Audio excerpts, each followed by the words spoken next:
Varsity যাচ্ছিলাম বাসে করে। আমি বসেছি জানালার পাশের সিটে। আর আমার পাশে কে বসেছে তা এখনো খেয়াল করা হয়নি। ভার্সিটি যেতে প্রায় আধা ঘন্টার মতো লাগবে। কানে হেডফোন গুজিয়ে গান শুনছি। এমন সময় পাশে তাকিয়ে দেখি আমার পাশে এক মেয়ে বসা। ওরে শালা, এইটা মেয়ে না একটা পরী বলা চলে। এত সুন্দর কোনো পরিতুক্কু মেয়ে হয় আমার জানা ছিল না। আমি বারবার আর চোখে তার দিকে তাকাচ্ছিলাম। হঠাৎ মেয়েটি বলে উঠল, আপনি এভাবে আর চোখে তাকাচ্ছেন কেন? মেয়ে দেখেননি জীবনে? দেখে তো ভদ্র ঘরের ছেলে মনে হয়, কিন্তু হাবভাব দেখে তো মনে হচ্ছে বখাটে। না, এত অপমান সহ্য হয় না আর। আমি মেয়েটিকে বললাম, আসলে আপনি দেখতে সুন্দর, তাই বারবার আপনাকে দেখে যাচ্ছি।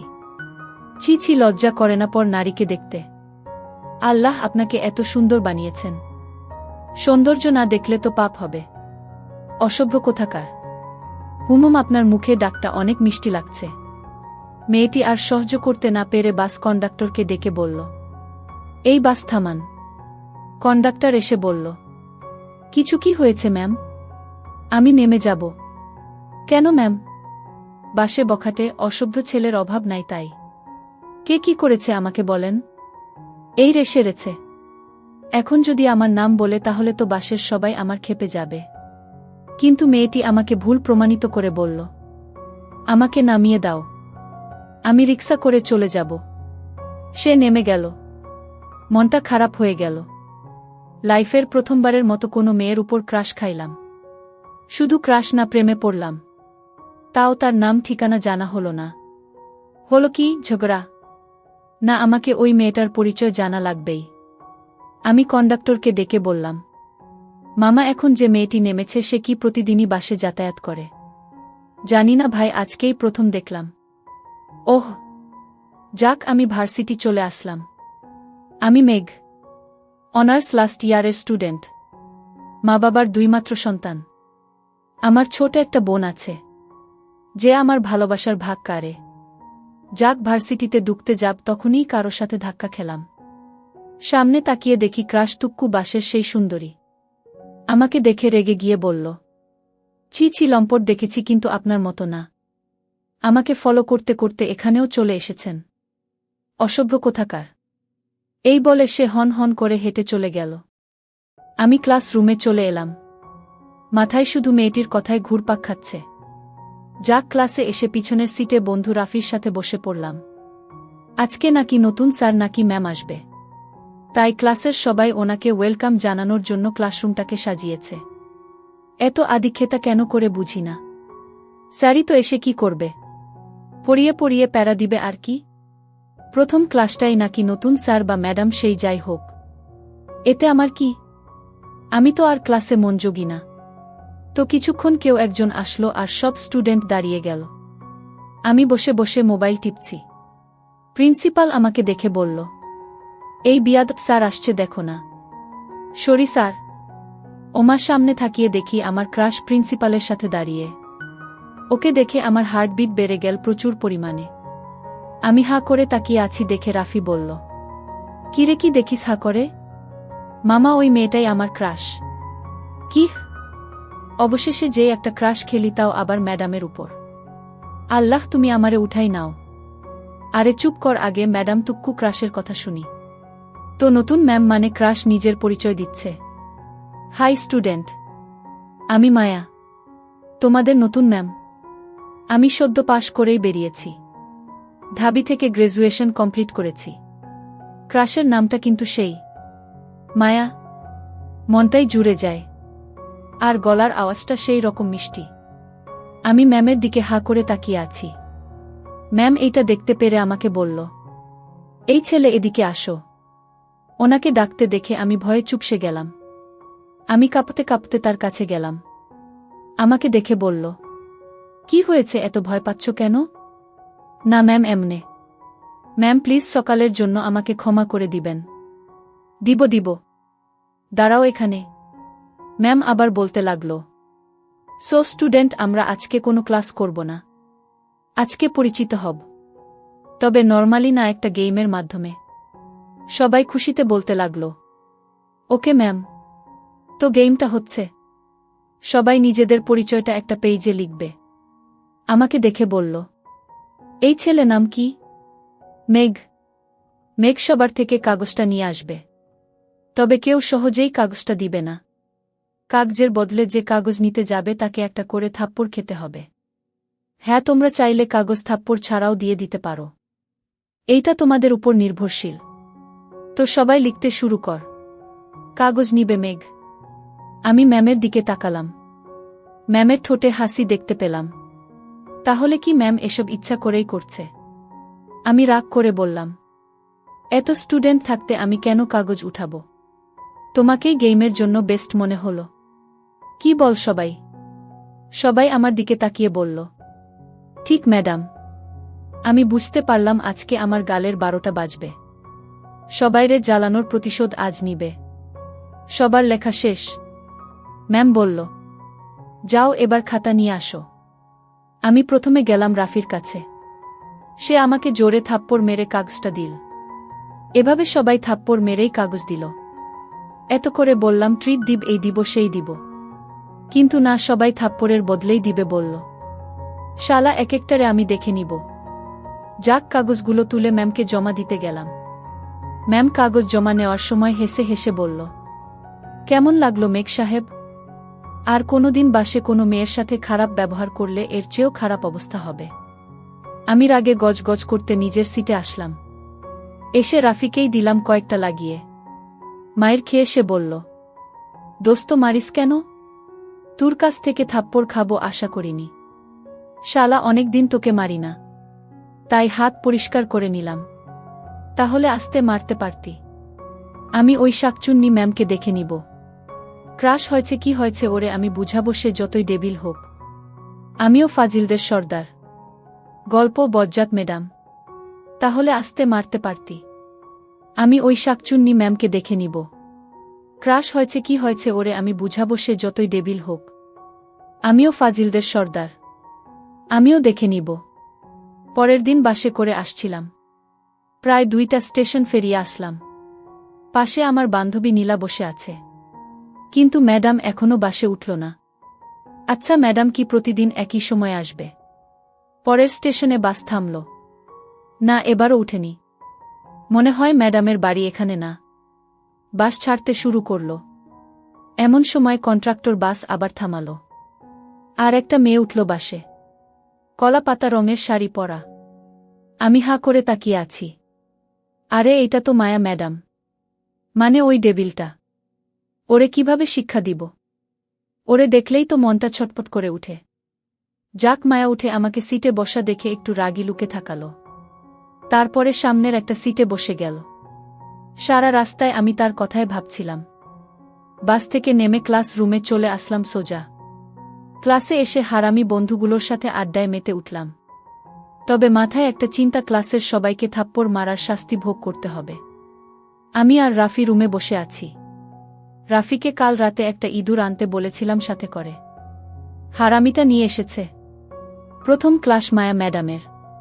আরে শালার প্রতিশোধ তাইলে একসাথেই নিয়ে নিতে পারব। মায়া ম্যাডাম ক্লাস শুরু করেছেন। বারবার রাগী লুক নিয়ে আমার দিকে তাকাচ্ছেন তিনি। কিন্তু আমি তো এখনো কিছু করিনি, তবে হ্যাঁ, এখন করব। আমি রাফিকে ইশারা দিয়ে ইঁদুরটা ছেড়ে দিতে বললাম। যেই ভাবা সেই কাজ। চোরের সাথে বাটপারি করা। এবার বুঝবে মজা। প্রথমে ইঁদুরটা দেখে ক্লাসের 6 প্যাক বয় রাকিব। সে ইঁদুরটাকে দেখে ভয়ে চিৎকার দেই। তারপরে বাকি ছেলেমেয়েরাও ভয় পেয়ে চিৎকার দেই। ইঁদুরটা এদিক ওদিক হাঁটাহাঁটি করছে। আস্তে আস্তে মায়া ম্যাডামের আছে গেল। মনে করেছিলাম মায়া ম্যাডাম ভয় পাবে। কিন্তু আমাকে ভুল প্রমাণিত করে দ্বিতীয়বারের মতো অবাক করে দিয়ে ম্যাডাম ইঁদুরটাকে বাইরে বের করে দিয়ে বলল, এত বড় ছেলে মেয়ে হয়ে ইঁদুরকে ভয় পাও? লজ্জা করা উচিত তোমাদের। বাই দা ওয়ে, ইঁদুরটা এখানে এলো কি করে? রাকিব দাঁড়িয়ে বলল, ম্যাম, এইটা ওই ফাজিল মেঘ এনেছে। আমি রাকিবকে বললাম, আব্বে হালা, তুই আমাকে এই ইঁদুরটা আনতে দেখেছিস? আর কিছু বলতে যাব তার আগেই মায়া ম্যাডাম রাগে গজগজ করতে করতে আমার কাছে এসে বলল, এত বড় হয়েছ কিন্তু গান বাড়েনি। নিজেকে কি ফাজিলের সর্দার মনে করে? অনেক বড় মনে কর। যাও, ক্লাস থেকে বের হয়ে যাও। এক্ষুনি বের হয়ে যাও। কিন্তু ম্যাম। কোনো কিন্তু না। যাও, get out of my class right now. আমি বেরিয়ে আসলাম। না, এই ডেবিলটাকে শিক্ষা দিতে হবে। ক্রাশ বলে ছেড়ে দিবে না। ম্যাডাম একটিবারও জানতে চায়নি ইঁদুরটাকে ছেড়েছে। কোনো উপযুক্ত প্রমাণ ছাড়া আমাকে দোষী বানিয়ে শাস্তি দিল। না, প্রথমে ওই রাকিবকে শাস্তি দিতে হবে, তারপর ম্যাডামকে। হুমু পাইছি। ক্লাস শেষে সবাই বেরুচ্ছে। এমন সময় আমি গিয়ে রাকিবকে জড়িয়ে ধরে বললাম, দোস্ত সরি। কিন্তু কেন এমনে? রাকিব হাঁটতে শুরু করল। সবাই তাকে দেখে হাসছে। তার পিঠে একটা কাগজ লাগানো, কাগজে লেখা আছে, সে একটা গাধা। এইটা পরে সবাই হাসছে। রাকিব এদিক ওদিক তাকাচ্ছে, বারবার তার প্যান্ট আর শার্টের দিকে তাকাচ্ছে। হঠাৎ করে পিছন থেকে তার এক বন্ধুকে সে জিজ্ঞেস করল, কি রে, সবাই আমাকে দেখে হাসছে কেন? তোর পিছনে লেখা কাগজটা পড়ে হাসছে। কি কাগজ? ওই বন্ধুটা কাগজটি নিয়ে রাকিবকে দেখালো। রাকিব কাগজটা পড়ে রেগে গিয়ে আমার কাছে আসলো। আমাকে এসে বলল, শালা, তোকে আমি ছাড়ব না।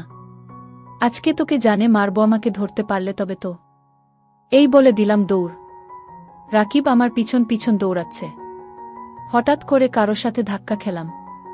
ধাক্কার জোর সামলাতে না পেরে পড়ে গেলাম। আমি তাড়াতাড়ি উঠে বললাম, কিরে, চোখ নাই? এইটা বলে মানুষটির দিকে তাকালাম।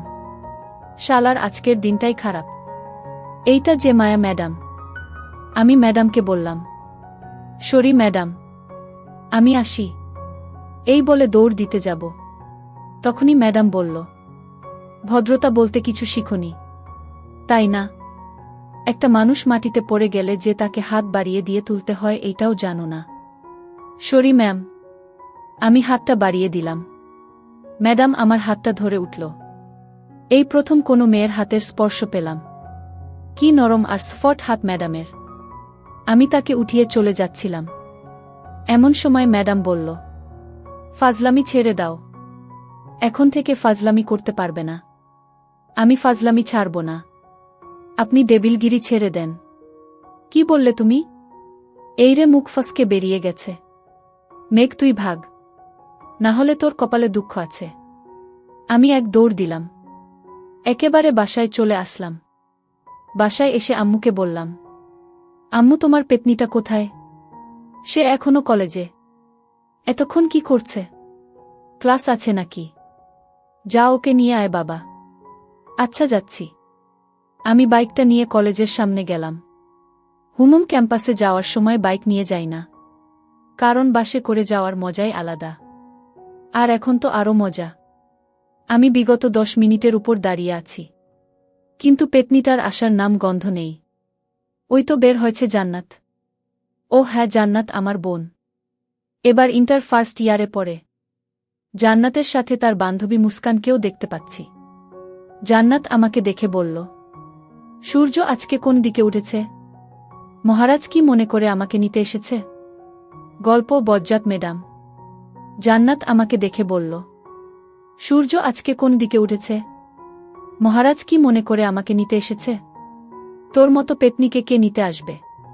মা বলছে তাই আসছি। কি হামি পেতনি? কুত্তা!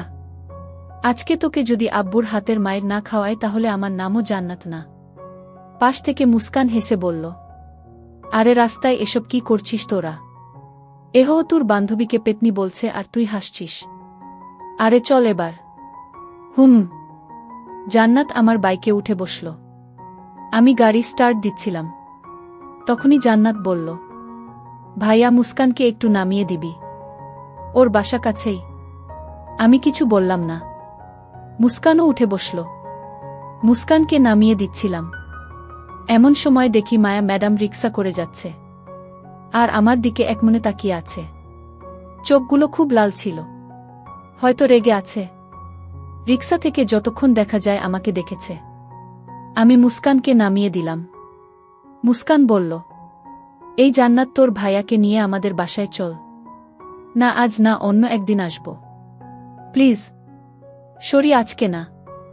আচ্ছা, আল্লাহ হাফেজ। কালকে কলেজে দেখা হবে। আমি গাড়ি স্টার্ট দিচ্ছি।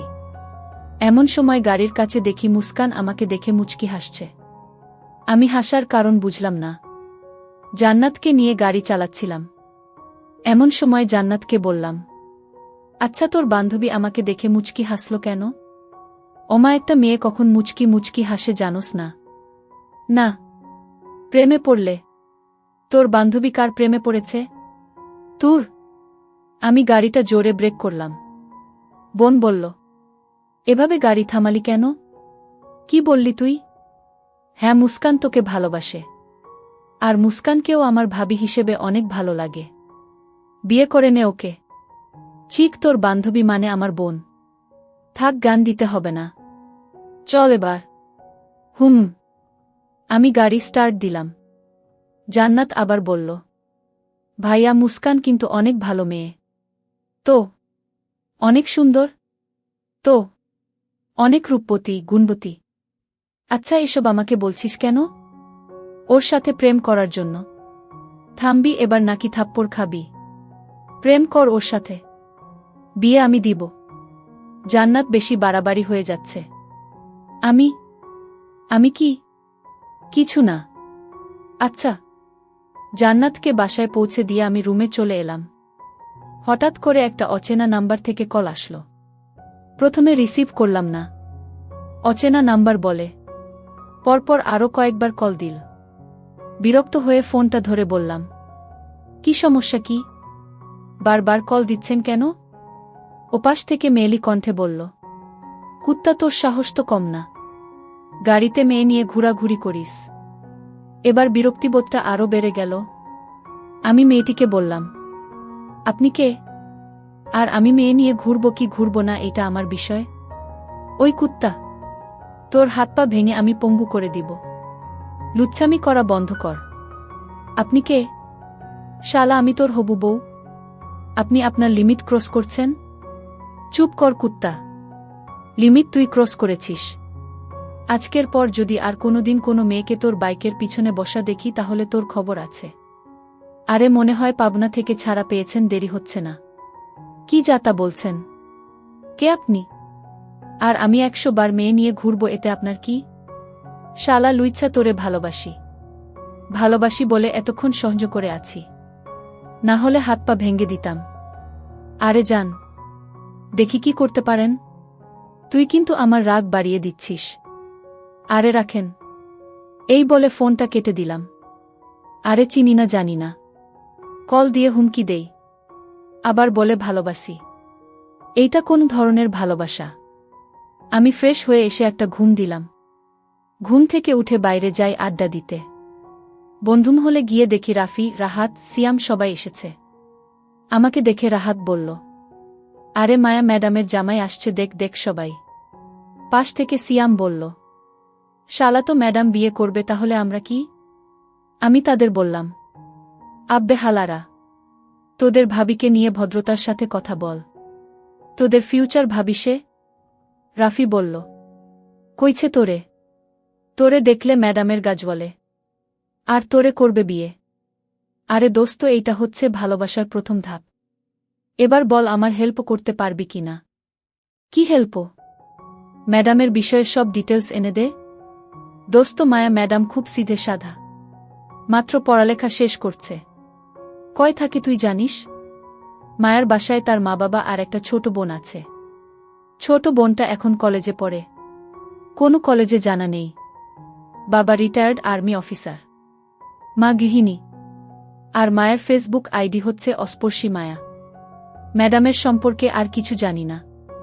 আব্বে হালা, এত ডিটেইলস কিভাবে জানলি? শালা, জীবনে প্রথমবার ক্রাশ খাইলি? আর বন্ধু হয়ে বন্ধুর ক্রাশের ডিটেইলস রাখব না, এটা কি হয়? দোস্ত, তোরা সেরা। থাক পাম না দিয়ে, এবার রেস্টুরেন্টে চল। আমার পকেট খালি। তোর পকেট খালি হলেও আরও খালি করব, চল এবার। আমি ফ্রেশ হতে আসলাম। মুস্কান মেয়েটাকে সুবিধার মনে হচ্ছে না। জান্নাতের সাথে কথা বলে ক্লিয়ার করতে হবে। আমি ফ্রেশ হয়ে ওয়াশরুম থেকে বের হয়ে দেখি মুস্কান আমার রুমে। ওকে দেখে ঘাবড়ে গেলাম। আমি ওকে জিজ্ঞেস করলাম, কি চাই? কিছু না, একটু রুমটা দেখছিলাম। দরকার নাই, যাও নিচে যাও। মুস্কান চলে গেল। আমি নিচে গিয়ে খাবার খেয়ে রুমে এসে ঘুম দিলাম। ঘুম থেকে উঠে দেখি জান্নাত আমার পাশে বসে আছে। আমি ওকে দেখে বললাম, কি হয়েছে? মুস্কানের চিঠিটার জবাব কি? কোনো চিঠি? ন্যাকামো করবি না। কোনো চিঠির কথা বলছিস? আরে মুস্কান যেটা বালিশের নিচে রেখেছিল। আমি বালিশের নিচে হাত দিয়ে দেখি একটা কাগজ। কাগজটা খুললাম। কাগজে লেখা আছে, প্রিয় মেঘ, প্রথম দেখায় তোমার প্রেমে পড়েছি। তোমাকে অনেক ভালোবাসি। প্লিজ আমার ভালোবাসা গ্রহণ করো। চিঠিটা পড়ে মাথা খারাপ হয়ে গেল। জান্নাত জিজ্ঞেস করল, কি লেখা আছে ভাইয়া? আর তোর উত্তর কি? ঠাস। তোকে মানা করছিলাম ওই মেয়েটাকে প্রশ্রয় না দেওয়ার জন্য, কিন্তু তুই। আর আমি ওকে ভালোবাসি না। আমি অন্য কাউকে ভালোবাসি। জান্নাত কিছু না বলে চলে গেল। এই প্রথম আমি আমার বোনটাকে মারলাম। ওকে কোনোদিন আঘাত দিইনি, কিন্তু আজকে আমি ওর ঘায়ে হাত তুললাম। ঠিক। আমি জান্নাতের রুমে গেলাম। সে লাইট অফ করে শুয়ে আছে। আমি শিউর সে কাঁদছে। আমি লাইট অন করে তার পাশে গিয়ে বসে বললাম, সরি বোন, আমি ভুলে থাপ্পড় মেরে দিছি। সরি, মাফ করে দে আমাকে। কাঁদিস না বোন, প্লিজ। তোর কান্না সহ্য করতে পারি না আমি। জান্নাত কাঁদতে কাঁদতে বলল, আমি অনেক খারাপ তাই না ভাইয়া? না বোন, তুই সবার থেকে বেস্ট। সরি। না ভাইয়া, আমি সরি। আমি একটু বেশিই করে ফেলেছি। না বোন, কিন্তু আমি অন্য কাউকে ভালোবাসি যে। কে সে ভাইয়া? কালকে দেখাবো। যাবি আমার সঙ্গে? অবশ্যই যাব। ভাবিকে দেখা লাগবে। এবার কান্না থামা। আমাকে মারলি কেন? শরীরে খুব লেগেছে তাই না? বল, কি করলে আমাকে মাফ করবি? আমার জন্য পোচকা, আইসক্রিম আর চকলেট নিয়ে আয়, তারপর মাফ করব। আচ্ছা, আনতেছি। তুই আমার বেস্ট ভাইয়া। থাক, পাম দেওয়া লাগবে না। আমার জন্য পোচকা, আইসক্রিম আর চকলেট নিয়ে আয়, তারপর মাফ করব। আচ্ছা, আনতেছি। তুই আমার বেস্ট ভাইয়া। থাক, পাম দেওয়া লাগবে না। আমি বোনের জন্য তার অর্ডার মতো সব নিয়ে আসলাম। সে খেয়েই চলছে। বুঝি না মেয়েরা এত চকলেট আর পোচকা পাগলি হয় কেন? উত্তর জানা থাকলে একটু আমাকে বলিয়েন। পরের দিন বোনকে নিয়ে বাসা থেকে বের হচ্ছি। এমন সময় মোবাইলে সেই অচেনা মেয়েটার কল আসলো। আমি কলটা ধরলাম না। সাথে সাথে মেসেজ আসলো, কুত্তা কল ধর। এইটা মেয়ে নাকি কি? কথায় কথায় শুধু রেগে যায়। চিনি না, জানি না, শুধু শুধু আমাকে ডিস্টার্ব করেই যাচ্ছে। আবার কল আসলো। আমি কলটা ধরে বিরক্তির স্বরে বললাম, আপনার কি সমস্যা? আমাকে বারবার কল দেন কেন? আপনার পরিচয় দেন, না হলে আমি কল কেটে দিচ্ছি। তুই কল কেটে দেখ, শুধু মাথা ফাটিয়ে দিব। আপনি কে বলুন প্লিজ? আমি তোমাকে ভালোবাসি মেঘ। সময় হলেই জানতে পারবে আমি কে। না, এখন বলুন। তোরে না বলছি না। আচ্ছা বাই। আমি ফোনটা কেটে দিলাম। আজকে যেহেতু বোনকে নিয়ে যাব, তাই বাইকটা নিলাম। বাইকের পিছনে বোন বসে আছে। আমি আর বোন ক্যাম্পাসের দিকে যাচ্ছি। গেইটের কাছেই আসতে দেখি মায়া ম্যাডাম দাঁড়িয়ে আছে। আমার দিকে একবার তাকিয়ে চোখ নামিয়ে নীল। আমার কেমন জানি মনে হল ম্যাডাম রেগে আছে, কান্নাও করেছে। ওনার চোখগুলোর মাঝে আমি স্পষ্ট দেখতে পেয়েছি। ওনাকে এভাবে দেখে আমার বুকে কেমন করে উঠল। কিন্তু ওনার এমন অবস্থা কেন? আমি বোনকে গাড়ি থেকে নামিয়ে গাড়ি পার্ক করে আসলাম। গাড়ি পার্ক করে বোনকে নিয়ে রেস্টুরেন্টে বসলাম। এমন সময় নীলা এসে বলল, মেঘ, কি খবর তোর? এই তো ভালো। আমি যদি ভুল না হয় তাহলে এটা তোর বোন জান্নাত। হুম। তাহলে এতদিনে তোর মহারানী বোনকে দেখার সুযোগ পেলাম। জানো জান্নাত, আমার সাথে থাকলে সারাদিন শুধু বলে, জানিস নীলা, আমার বোন এমন, আমার বোন এইটা করেছে। আমার বোন আমার অনেক কেয়ার করে। পাশ থেকে জান্নাত লাফ দিয়ে উঠে বলে, সত্যি বলছো আপু? আমারে বাসায় সারাদিন পচায়। কি? মেঘ, এইটা কিন্তু ভালো না। আমি কিছুই করি নাই। আমি নির্দোষ। ও ভাইয়া, সব ঢং। তবে হ্যাঁ, তুই আমার বেস্ট ভাইয়া। এইটা বলে জান্নাত আমার গাল টেনে দিল। পাশে থাকিয়ে দেখি মায়া ম্যাডাম আমার দিকে তাকিয়ে আছে। আমি ফিরতেই সে মুখ ঘুরিয়ে নিয়ে চলে গেল। আমি জান্নাতকে নীলার সাথে থাকতে বলে ক্লাসে আসলাম।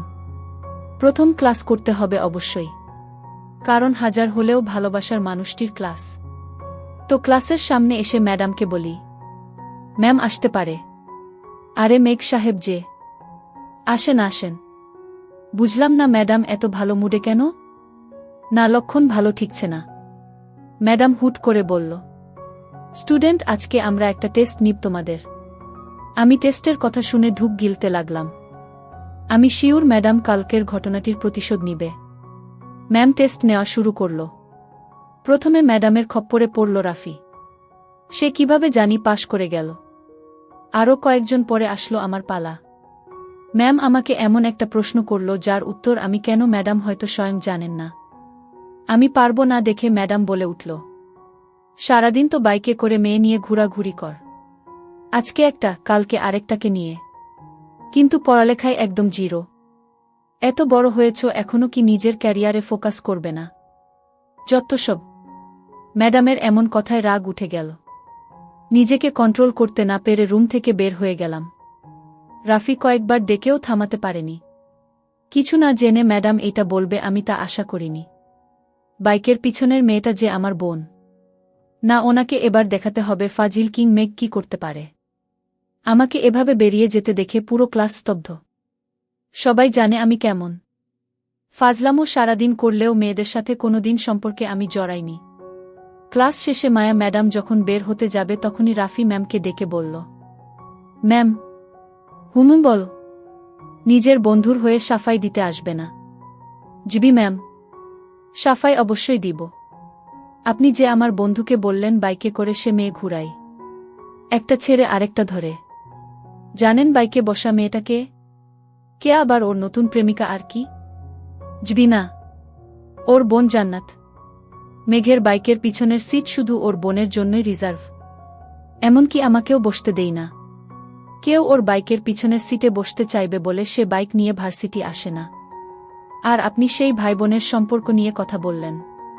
আর হ্যাঁ, পুরো ক্যাম্পাসে জিজ্ঞেস করে দেখবেন আজ পর্যন্ত আমার বন্ধু মেঘ কোনো মেয়ের দিকে তাকিয়েছে কিংবা প্রপোজাল দিচ্ছে কিনা। আসি ম্যাডাম।